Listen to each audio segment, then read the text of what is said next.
नमस्कार मित्रों,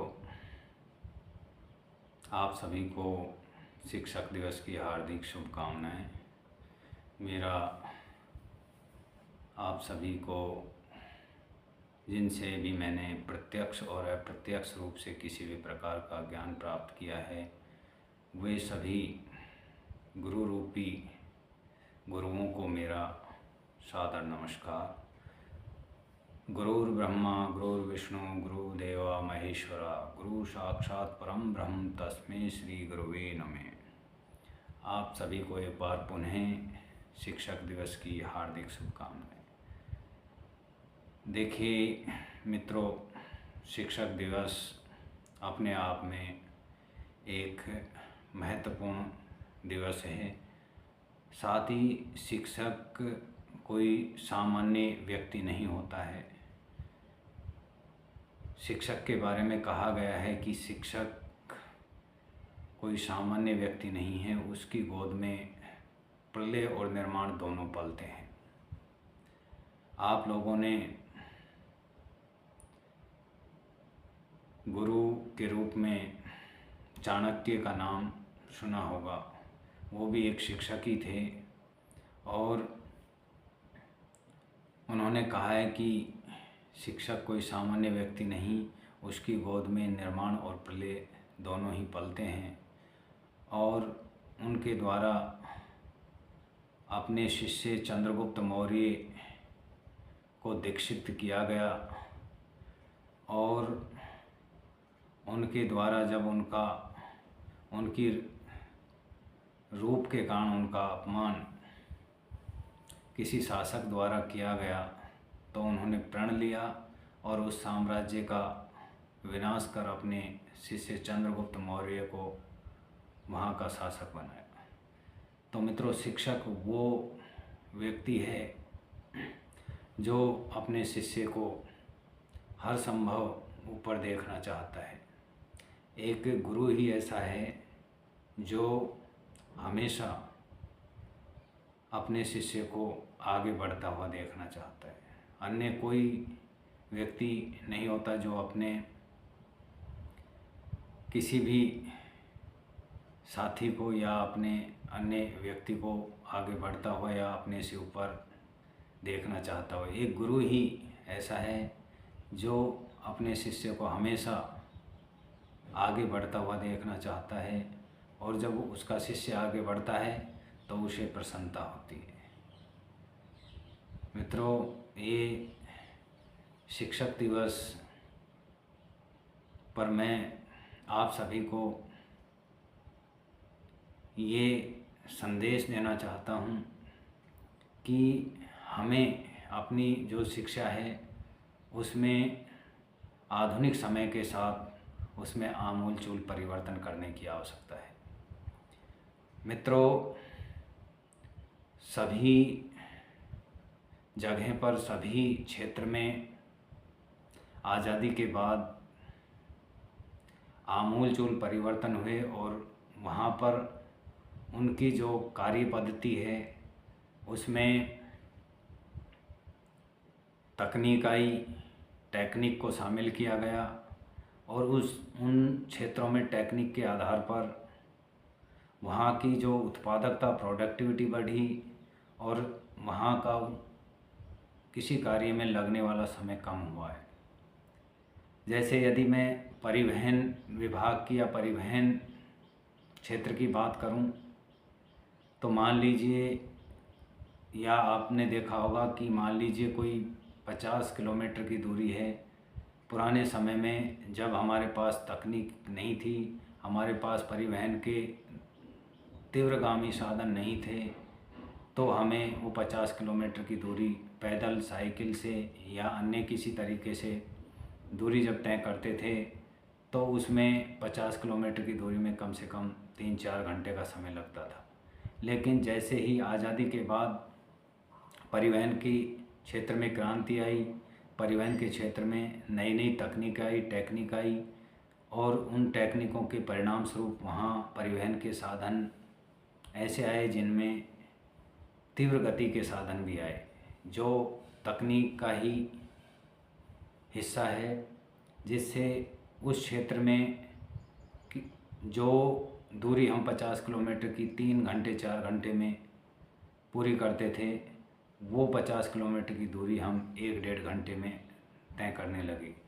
ये उस क्षेत्र में, परिवहन क्षेत्र में तकनीक का ही परिणाम है। इसी प्रकार किसी भी क्षेत्र को हम देखें, उसमें तकनीक आई तो वहाँ पर प्रोडक्टिविटी बढ़ी और उसमें लगने वाला समय कम हुआ। लेकिन मित्रों, अगर इसी तरह मैं शिक्षा के क्षेत्र की तुलना करूं और देखें कि उस समय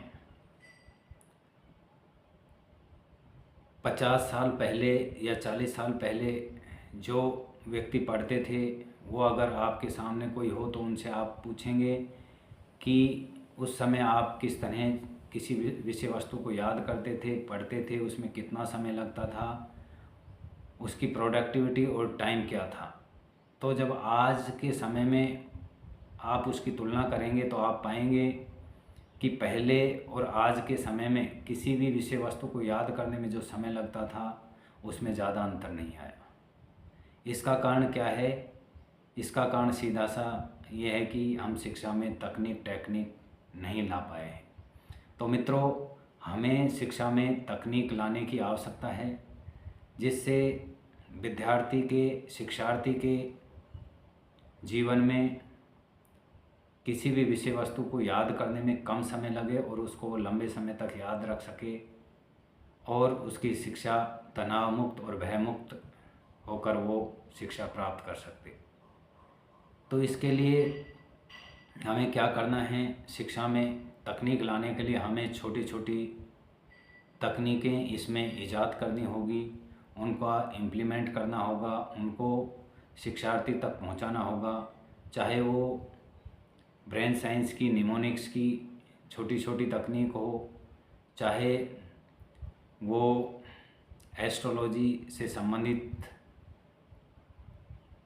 तकनीक हो या कोई अन्य तकनीक हो, हमें उन सारी टेक्निक्स को शिक्षा में लाकर शिक्षार्थी के जीवन में जो उसको किसी विषय वस्तु को याद करने में, याद रखने में जो समय लगता है और वो जितने समय तक वो याद रहती है, इन सब चीज़ों को ध्यान में रखते हुए हमें इस पर कार्य करने की और आवश्यकता है। मित्रों, मैंने इस विषय में कोविड के दौरान एक पुस्तक लिखी थी, अध्ययन के नए आयाम और सुरक्षित बालक। उस पुस्तक में भी हमने ये बताने की कोशिश की है कि किस ऐसी छोटी छोटी तकनीक उसमें बताने की कोशिश की है जिनका उपयोग करके विद्यार्थी अपने अध्ययन को आसान बना सकता है। वो किसी भी विषय वस्तु को कम समय में याद कर सकता है और लंबे समय तक उसको याद रख सकता है, जिससे उसको अध्ययन एक तनाव नहीं लगकर एक मजाक, एक खेल जो कहते हैं, उसमें वो अपने अध्ययन को खेल के द्वारा अपने अध्ययन को आगे बढ़ा सकता है। यानी कि टेक्निक से पढ़ेगा तो उसको तनाव नहीं होगा तो आज के समय में जो घटनाएं होती है, जो बच्चे दबाव में, चाहे वो शिक्षा का प्रेशर हो, चाहे किसी विषय वस्तु को याद नहीं कर पाने के कारण उसका तनाव में जाना हो, ये सारी चीज़ों का निवारण हम शिक्षा में तकनीक लाकर कर सकते हैं। तो मित्रों, हमने उसमें भी शिक्षार्थी को यही बताने का, विद्यार्थी को यही बताने का कोशिश की गई है कि हम किस तरह शिक्षा को नए आयाम पर ले जाएं, तकनीक लाकर उसको नए आयाम दें और विद्यार्थी को तनाव मुक्त और भय मुक्त बनाकर किस तरह शिक्षा दी जा सकती है। मित्रों, ये चीज़ें हमें एक दिन में नहीं, ये टेक्निक हमें धीरे धीरे इम्प्लीमेंट करनी होगी। नई जो टेक्निक्स है उनको अपने अध्ययन में शामिल करना होगा। मेरे बात को जो भी शिक्षक साथी सुन रहे हैं, उन सब से मेरा यही निवेदन और आग्रह है कि आप अपने अध्ययन में तकनीकों को शामिल करें, टेक्निक्स को शामिल करें। आजकल निमोनिक्स की जो टेक्निक्स है वो बहुत ही अध्ययन को प्रभावशाली बनाने के लिए बहुत ही महत्वपूर्ण है। चाहे कोई भी विषय वस्तु हो, इसके द्वारा उनको आसानी से याद रखा जा सकता है, याद किया जा सकता है और लंबे समय तक याद रखा जा सकता है। मित्रों, हमने सुना है कि आपको अच्छे पद पर जाना है, आईएएस बनना है, डॉक्टर बनना है, तो बार बार यही सुनने को मिलता था कि आपको 17 घंटा, 20 घंटा, 21 घंटा पढ़ना होगा। मित्रों, ऐसा नहीं है। हमें कम समय पढ़े चाहे, लेकिन उसको हम टेक्निक से पढ़ेंगे तो वो जो विषय वस्तु है हम कम समय में अधिक विषय को पढ़ सकेंगे और याद रख सकेंगे।